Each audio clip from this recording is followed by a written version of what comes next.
Hello friends, welcome back to my channel my jolly journals. আজকে আমি যেই চ্যাপ্টারটা শুরু করব সেটা হলো ক্লাস 8-এর lesson number 10, tales of childhood by Roald Dahl. Roald Dahl was a British novelist, short story writer, poet, fighter pilot and screenwriter. তাহলে উনি কে ছিলেন? একজন ব্রিটিশ ঔপন্যাসিক, ছোট গল্পকার, কবি, যোদ্ধা, পাইলট দ্যাট মিন্স যুদ্ধবিমান চালাতেন যিনি, এবং চিত্রনাট্যকর। ডাল 1940-এর দশকে, অর্থাৎ আমরা দেখছি কি rose to prominence in 1940s, 1940-এর দশকে, with works for both children and adults. কাদের জন্য কাজ করেছেন তিনি ওই টাইমে? বাচ্চাদের জন্য, শিশুদের জন্য এবং প্রাপ্তবয়স্ক অর্থাৎ অ্যাডাল্টসের জন্য। And became one of the world's best selling author, অর্থাৎ তার লেখা সবথেকে বেশি বিক্রি হয়েছিল। His works include James and the giant peach, Charlie and the chocolate factory, Matilda and witches and George's marvellous medicine, এইগুলো তার লেখা। The present text is an extract from his autobiography boy, Tales of Childhood. Autobiography বই একটা ছিল tales of childhood নামে, সেখান থেকে নেওয়া হয়েছে টেক্সটটা। এখন তো চলো আমরা টেক্সট ঢুকি। মাই father Harold Dahl was a Norwegian who came from a small town near Oslo called Sarpsborg. অর্থাৎ কি, আমার বাবা হ্যারোল্ড ডাল ছিলেন একজন নরওয়ে থাকার যে বাসিন্দা, নরওয়েয়ান, যিনি কিনা অসলোর নিকটবর্তী একটি শহর এসেছিলেন যার নাম কি স্পার্সবার্গ। His own father, my grandfather, was a fairly prosperous merchant who owned a store in Spursburg and traded in just about everything from cheese to chickenware. অর্থাৎ কি, তার বাবা মানে আমার বাবার বাবা অর্থাৎ আমার কি ঠাকুরদা একজন সমৃদ্ধশালী ব্যবসায়ী ছিলেন, যিনি একটি স্টোরের মালিক ছিলেন। একটা স্টোর উনি কিনেছিলেন। সেই স্টোরে কি পাওয়া যেত? চিজ থেকে শুরু করে মুরগির সব কিছু পাওয়া যেত, মানে খাঁচার তারের মধ্যে প্রায় সব কিছুই তার ছিল, মুরগির খাঁচা। My father had lost an arm when he was 14। আমার বাবার একটি হাত চলে গেছিলো। কখন না, তখন তার বয়স 14 অর্থাৎ 14 বছর বয়স। But he had become a successful ship broker.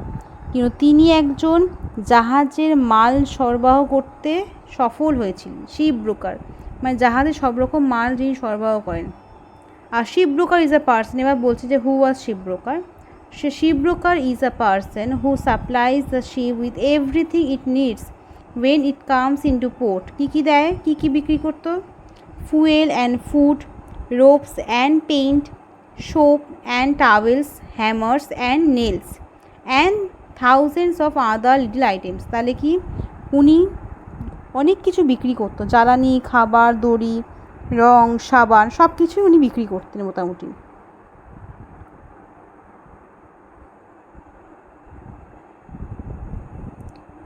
A shipbroker is a kind of enormous shopkeeper for ships, and by far the most important item he supplies to them is the fuel on which the ships run engine. বলছি কি, ship broker এমন একজন মানুষ যে কিনা সব কিছু বিক্রি করতে পারে। অর্থাৎ কী বিক্রি করে? সাবান, তোয়ালে, হাতুড়ি, পেরেক, জাহাজে অন্যরকম শত কিছু, সব কিছু বিক্রি করে তিনি। অনলি কোল, এবার কি বলছে যে ওই টাইমে he supplies to them is the fuel on which the ship engines run in those days only coal. বলছে ওই টাইমে একটা শিপ চালানোর জন্য জ্বালানি হিসেবে কী ব্যবহার হতো? জ্বালানি হিসেবে শুধুমাত্র কোল। কোল মানে কি? কোল মানে হলো কয়লা। He set up a ship broking firm at Cardiff of South Wales. সেখানে একটা শিপ ব্রোকিং ফার্ম মানে কি, ওই যে শিপ ব্রোকিং কাজগুলো করে সেটার জন্য একটা ফার্ম তৈরি করেছিল, খামার তৈরি করেছিল। কোথায়? At Cardiff of South Wales, South ওয়েলসে কার্ডিফে। My father met my mother Sophia McDonnell Halsberg during the summer of 1911 and were married soon after.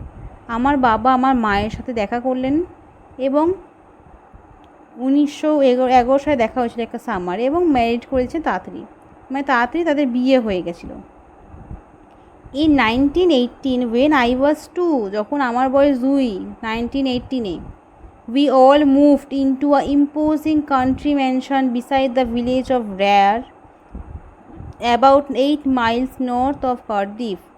Cardiff থেকে 8 মাইল নর্থে উত্তরের দিকে রেডার বলে একটা জায়গা আছে, যেইখানে আমরা চলে যাই। জায়গাটা কেমন দেখো, জায়গাটা ছিল কি খুবই সুন্দর, ইম্পোজিং কান্ট্রি ম্যানশন, একটা রাজপ্রাসাদের মতন জায়গা ছিল, প্রায় 8 মাইল উত্তরের দিকে। I remember it as a mighty house with turrets on its roof and with majestic lawns and terrace all around. আমি এটিকে একটি সুবিশাল বাড়ি হিসেবে মনে করতাম, যাদের ছাদের উপরে গম্বুজ এবং চারপাশে জাঁকজমকপূর্ণ ঘাসে ঢাকা জমি আছে এবং চারপাশে অনেকটা এলাকা আছে। There were many acres of farm and woodland আছে। উডল্যান্ড মানে কি? উডল্যান্ড মানে হলো যেখানে অনেক গাছপালা পাওয়া যায়, বনভূমি অ্যাটলিস্ট। আর কি ফার্ম মানে কি খামার আছে, এবং কি number of cottages for the স্টাফদের জন্য অনেক কটেজ আছে। কটেজ মিন্স কুটির। Very soon the meadows were full of milking cows and the sides were full of pigs and the chicken run was full of chickens. তার মানে কি খুব শীঘ্রই আমাদের যে চারণভূমিটা ছিল সেটা দুধের গরু, মানে যেই গরুগুলো দুধ দেয়, অর্থাৎ ফিমেল কাউতে ভরে গেছে, এবং শুকরের দ্বারা পূর্ণ ছিল একদম, এবং মুরগি রাখার যে জায়গাটা সেখানেও পুরো মুরগিতে ভর্তি ছিল। There were several horses for pulling the plows and the hay wagons, and there was a ploughman and a cowman and a couple of gardeners and all manners of servants in the house itself. তাহলে আর কি বলছে, লাঙল ও খড়ের মালবাহী গাড়ি টানার জন্য অনেকগুলি কি ছিল, ঘোড়া ছিল, এবং চাষি ছিল, একটা গোয়ালা ছিল, এবং কয়েকজন মালি, এবং বাড়িটাকে সামলানোর জন্য কয়েকটা সার্ভেন্ট ছিল, চাকর বাকর ছিল অনেক। তো এটা শেষ হলো আমাদের ফার্স্ট পার্ট, এই স্টোরির ফার্স্ট পার্ট শেষ হলো। আশা করি ফার্স্ট পার্টটা তোমরা বুঝে থাকলে তোমরা এবার সেকেন্ড পার্টে এসো। ইন 1920, সালটা কত এবার এলো, সালটা হলো 1920। when I was still only 3, আমি এখনও 3 বছর। my mother's eldest child, মানে আমার মায়ের সবথেকে বড় সন্তান যে, my own sister Astrid died from appendicitis, আমার দিদি, মায়ের বড় সন্তান আমার দিদি অ্যাপেন্ডিসাইটিসে মারা গেলেন। she was 7 years old when she died, যখন তিনি মারা গেলেন তখন তার বয়স ছিল 7 years, 7 বছর। Astrid was far and away my father's favorite, আমার বাবার প্রচণ্ড প্রিয় সন্তান ছিল। he adored her beyond measure and her sudden death left him literally speechless for days afterwards. তার ভালোবাসাটা একদম প্রচণ্ড ছিল, তার মাপা যায় না, সে এত বেশি পরিমাণে ভালোবাসতো, মাত্রাতিরিক্ত ভালোবাসতো।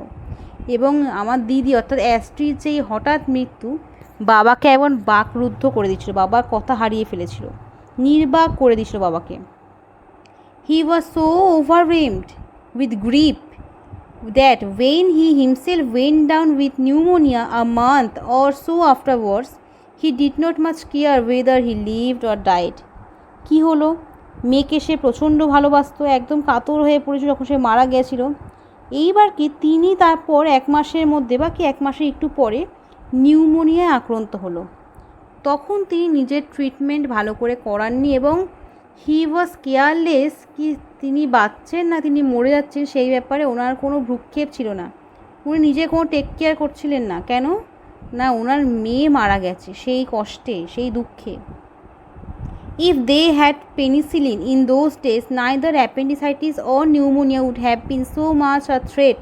But with no penicillin or any other magical antibiotics cures, pneumonia in particular was a very dangerous disease indeed. বলছে ওই টাইমে কি ছিল না, পেনিসিলিন ছিল না। যদি পেনিসিলিন থাকতো তাহলে অ্যাপেন্ডিসাইটিস বলো বা নিউমোনিয়া বলো, কোনোটাই এত বেশি থ্রেট হতো না। থ্রেট মানে কি, এতটা বেশি ভয়ানক হতো না, ডেঞ্জারাস হতো না, but with no penicillin or any other magical antibiotics, যেহেতু কিছুই ছিল না, নিউমোনিয়া ইন পার্টিকুলার, ওই টাইমে নিউমোনিয়া একটা ভীষণ ডেঞ্জারাস ডিজিজ ছিল, একটা ভয়ানক রোগ ছিল। The patient had to fight to survive, তাই পেশেন্টকে যদি বেঁচে থাকতে হতো প্রচুর পরিমাণে লড়াই করে দিত নিজের সাথে, প্রচুর লড়াই করতে হতো টিকে থাকার জন্য। মাই ফাদার রিফিউজ টু ফাইট, কিন্তু আমার বাবা এই যুদ্ধ করতে নারাজ ছিলেন। কারণ বলেছি প্রথমেই, বাবা এতটাই শোকে আক্রান্ত হয়ে গেছে, এতটাই কষ্টে আছে, মেয়ের মৃত্যুটা তিনি এতটাই কম মেনে নিতে পারছেন। কারণ কি, তার বড় মেয়ে যে অ্যাস্ট্রি, তাকে তিনি সবথেকে বেশি ভালোবাসতেন, এবং তাই তার মৃত্যুটা মেনে নিতে পারছেন না। যেহেতু মেনে নিতে পারছে না, তাই নিজের প্রতি তার আর কোনো কেয়ার নেই, সে বেঁচে আছে কি মারা যাচ্ছে সেই ব্যাপারে তার কোনো ভ্রুক্ষেপ নেই। এবং তিনি পরে দেখবে তোমরা পাবে, তিনি মোটামুটি চাইবে যে তিনিও মারা যাক। কারণ কি, আফটার ডেথ সে তার মেয়ের সাথে আবার সাক্ষাৎ করবে, মিট করবে। তাহলে কী বলছে, my father refuse to fight, he was thinking, I am quite sure, of his beloved daughter and he was wanting to join her in heaven, so he died. তাই কি, এই যে বললাম এক্ষুনি কথাটা, সে চাইছে তার মেয়ের কাছে তাড়াতাড়ি জয়েন করতে। মেয়ে কোথায় এখন এই মোমেন্টে? হেভেনে। তাকে হেভেন যেতে হলে কী করতে হবে? তাকে মারা যেতে হবে। এবং তাই জন্য তিনি নিজের কোনো ট্রিটমেন্ট করলেন না, নিজের টেক কেয়ার করলেন না, and at last he died.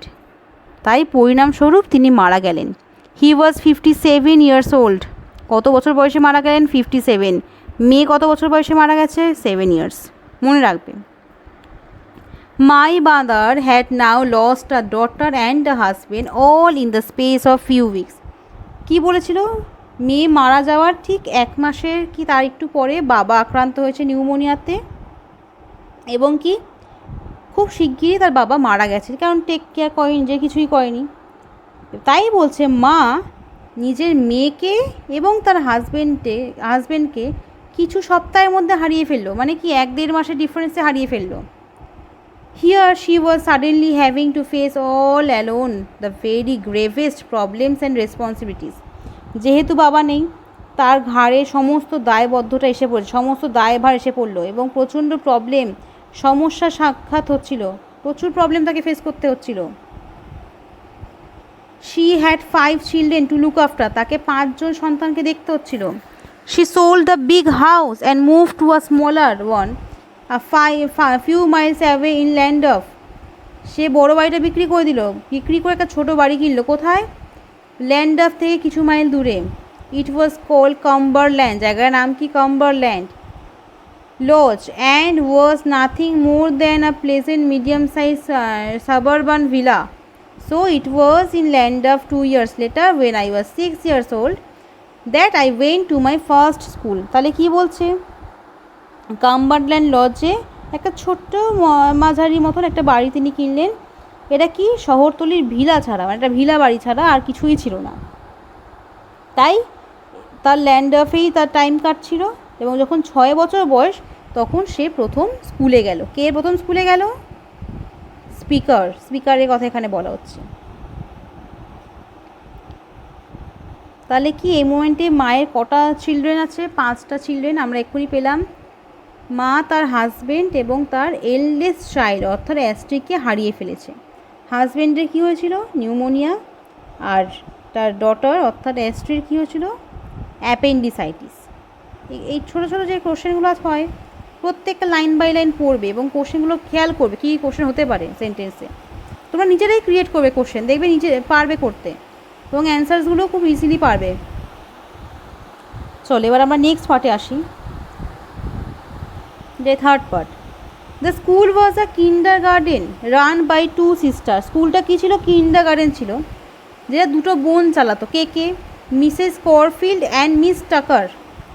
And it was called the empty house. বাড়িটায় কী বলা হতো?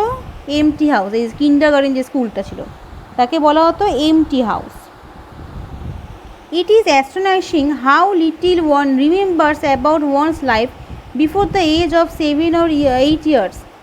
বলছে এটা সত্যি খুব অবাক করা কথা যে একটা বাচ্চা কী করে তার 7-8 বছরের কথা বা তার আগের কথা মনে থাকে। I can tell you all sort of things that happened to me from 8 onwards, but only very few before that. বলছে 8 বছরের পরে কী ঘটেছে সেগুলো মোটামুটি বলতে পারবো, কিন্তু তার আগে কী ঘটেছে তার সম্পর্কে আমি খুবই কম বলতে পারবো, কারণ মনে থাকার কথা না, একজন অ্যাডাল্ট বাচ্চা বা একটা অ্যাডাল্ট মানুষ বলবো, বা একটা যে কোনো মানুষ, সে 18, 19 বছর, 20 বছর বয়স হোক, 8 বছর আগেকার ঘটনা মনে রাখাটা, পার্টিকুলারলি কোনো স্পেশাল ইনসিডেন্ট ছাড়া মনে রাখাটা ভেরি টাফ। 8 বছর পর 10 বছরে কী ঘটেছে সেগুলো মনে থাকে। I went for a whole year to empty house, but I cannot even remember what my classroom looked like. বলছে একটা হোল ইয়ার মানে একটা পুরো বছর পড়েছিলাম, কিন্তু আমার ক্লাসরুমগুলোও মনে নেই। Nor can I the picture the faces of Mrs. Corfield or Miss Tucker. ওদের মুখগুলোও মনে নেই। ওই যে দুই সিস্টার্স ছিল তাদের মুখটাও একদমই মনে পড়ছে না। Although I am sure they were sweet and smiling, but আমি শিওর তাদের মুখটা নিশ্চয়ই খুব মিষ্টি ছিল এবং খুব হাসি ভরা মুখ ছিল। I do have a blurred memory. Blurred memory মানে কি? আবছা স্মৃতি। Of sitting on the stairs and trying over and over again to tie one of my shoelaces. কি বলছে? হালকা মনে আছে, আমার আবছা স্মৃতিতে আছে যে আমি সিঁড়িতে বসে আমার জুতোর শুলেসটা বাঁধার চেষ্টা করতাম। But that is all that comes back to me at the distance of the school itself. বলছে এই ছাড়া আমার আর এক্সট্রা কিছু মনে পড়ে না। অন দ্য আদার হ্যান্ড মানে কি? বিপরীতে, অন্যদিকে আমি মনে করতে পারি, I can remember very clearly the journeys, যাত্রাটা মনে করতে পারি। কোথাকার যাত্রা? I made to and from the school থেকে বাড়ি, বাড়ি থেকে স্কুল, এই যাত্রাটা মনে করতে পারি। Because they were so tremendously exciting, কারণ ওই যাত্রাটা প্রচণ্ড পরিমাণে আনন্দদায়ক হতো। Great excitement is probably the only one thing that really interest a 6-year-old boy and it sticks in his mind. বলছে কি এই যে যাত্রাটা এত বেশি আমার মনে আছে কেন ফার্স্টেই বললো যে 8 বছর আগে কী ঘটেছে সেগুলো মনে থাকার কথা না, কিন্তু আমার ওই জার্নিটা মনে আছে, স্কুল থেকে বাড়ি, বাড়ি থেকে স্কুলে জার্নিটা। কেন না, একটা ছেলে ছিল 6 বছর বয়সী ছেলে, এবং ওই ছেলেটার জন্যই আমার স্মৃতিটা এত বেশি ভালো করে মনে আছে। In my case the excitement centre around my new tricycle. প্রথম কথা, আমার ইন্টারেস্টটা এত বেশি ছিল কেন, আমি একটা নতুন ট্রাইসাইকেল পেয়েছি। What is tricycle?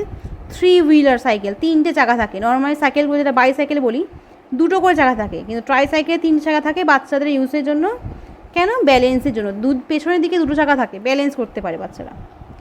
I rode to school on it every day with my elder sister riding on her. আমার একটা দিদি ছিল, বড় দিদি, সেও সাইকেলে করে যেত, আমি তার সাথে সাথে যেতাম। No grown up came with us and I can remember so vividly how the two of us used to go racing at enormous speed down the middle of the road.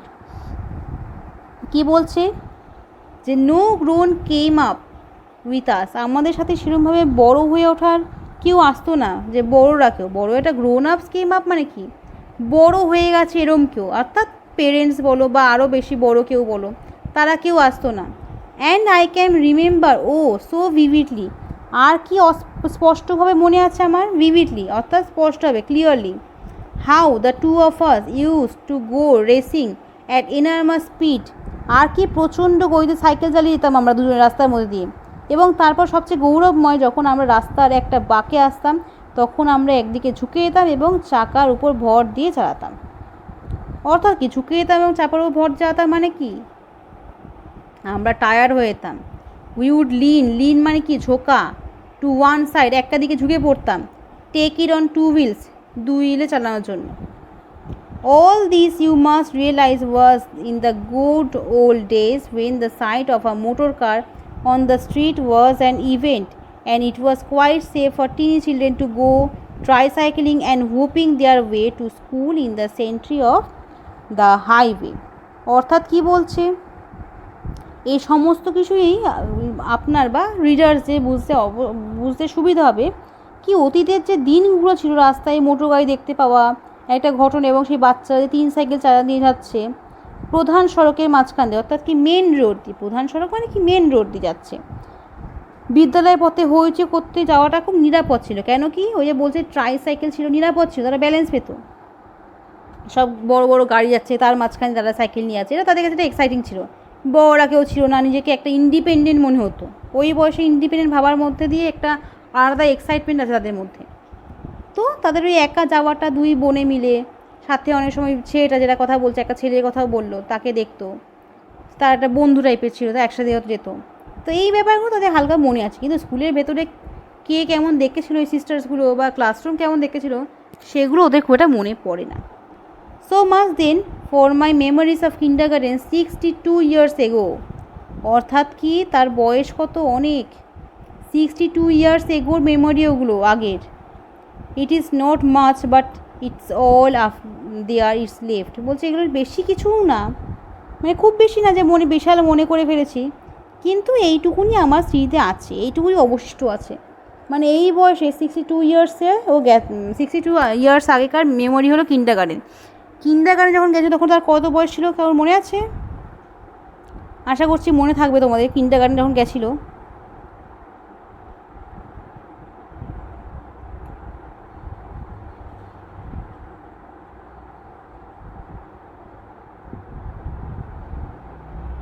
ভাবো, 62 ইয়ার্স এগো, অর্থাৎ যখন সে কিন্ডারগার্টেনে গেছিলো তখন 6 years age ছিল। তা 62 years ago, এবার তাহলে বর্তমানে তার বয়স কি? 6 ইয়ার্স প্লাস 62, অর্থাৎ 68 ইয়ার্স এই টাইমে ওনার বয়স। 62 ইয়ার্স আগে সে গেছিলো কিন্ডারগার্টেনে, তাহলে এখন তার বয়স কত? 68 ইয়ার্স। এইগুলো তোমাদের কোশ্চেন আসবে না যে বর্তমানে বয়স কত, এগুলো খুব একটা আসে না, তবে তোমাদের বোঝার জন্য এগুলো আমি বলবো। তো এটাই পার্টটা শেষ, থার্ড পার্ট এখানেই শেষ হয়ে গেল। এবার এখানে অনেক অ্যাক্টিভিটিস আছে, এটা হলো অ্যাক্টিভিটি 6। এর আগের পার্টসগুলোতেও অনেকগুলো অ্যাক্টিভিটিস আছে। অ্যাক্টিভিটিসগুলো নিজেরা বাড়িতে বসে বসে আমার ভিডিওটা শোনার পর করার চেষ্টা করো। যদি কোথাও আটকায় অবশ্যই আমাকে কমেন্ট সেকশানে জানাবে, কমেন্টে বলবে, আমি অবশ্যই বলে দেবো। না পারলে আমার ফোন নাম্বার দেওয়া থাকে কমেন্ট বক্সে, ফোন নাম্বারে আমার সাথে যোগাযোগ করতে পারো, আমি তোমাদের পুরো অ্যান্সারটা দিয়ে দেবো। আশা করছি আমার বোঝানোটা তোমরা বুঝতে পেরেছো। যদি ভালো লেগে থাকে তো প্লিজ লাইক করো, সাবস্ক্রাইব করো, শেয়ার করো বন্ধুদের সাথে, আর কমেন্ট করো প্রবলেম থাকলে। ওকে, থ্যাংক ইউ এভরিওয়ান।